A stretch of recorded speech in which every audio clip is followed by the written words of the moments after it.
इस कार्यक्रम की आज शुरुआत होने जा रही है। तो आप सभी को मैं अंबेडकर जयंती की शुभकामना देता हूं, क्योंकि अभी हम लोग जल्दीबाजी में, जैसा मैंने बताया कि 11 बजे से माननीय मुख्यमंत्री जी का कार्यक्रम शुरू हो जाना है, तो थोड़ा पहले हम लोगों को वहाँ बैठ जाना होता है। लेकिन जो बाबा साहब ने किया है इस देश के लिए और जो एक रास्ता दिखाया है, हम लोग सब लोग उससे भली भांति वाकिफ हैं। संविधान निर्माता के रूप में तो हम लोग उनको उचित तबके के लिए, हो सकता है कि जिनकी आवाज जहां तक पहुंचनी चाहिए विभिन्न कारणों से नहीं पहुंच पा रही होगी,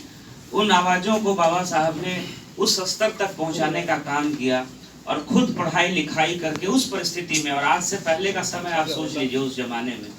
तो ये हम लोगों के लिए, और खास करके जैसे मैंने पहले भी कहा माल्यार्पण के बाद, ये सभी हम लोगों की युवा पीढ़ी को इस चीज को समझना चाहिए कि कैसे सकारात्मकता की ओर हम ज्यादा से ज्यादा बढ़े। अपने तरफ जो निगेटिव इन्फ्लुएंस है उससे हम अपने को बचा के रखें या उसका प्रभाव हम पर कम से कम पड़े, और जो संविधान के मूल जो तत्व हैं उनको हम आत्मसात करते हुए अपने समाज, अपने राज्य, अपने देश के विकास में कैसे अपना 100% दे सकें, यह हम लोगों की सोच होनी चाहिए। हम लोगों की जो भी भूमिका हो, चाहे हम सरकारी सेवा में हो, हम किसी प्राइवेट जॉब में हो, हम समाज सेवा में हो, किसी तरह के काम में हो, हम लोगों का प्रयास ये रहना चाहिए कि हम लोग अपना 100% दें और जो संविधान के मूल्य हैं उनका हम अक्षरशः अपने जीवन में पालन करें, और उस दिशा में हम लगातार प्रयास। दुनिया है उसमें सबसे बड़ा संविधान भारत का संविधान माना जाता है, जिसमें हर चीज़ों को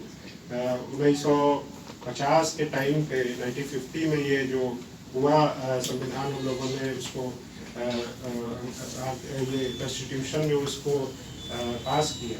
वो उस टाइम पे इतना आगे था, इतनी सोच उनकी आगे थी कि जितनी चीज़ें वो सोच सकते थे हम लोग अभी समझ पा रहे हैं, वो उस टाइम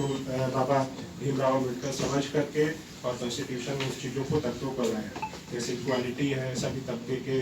जो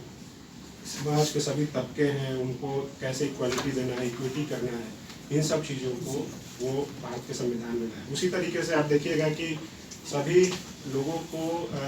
ड्यूटी भी दी गई है, सभी बच्चों को, सभी जो नागरिक हैं उनको ड्यूटी भी प्रदान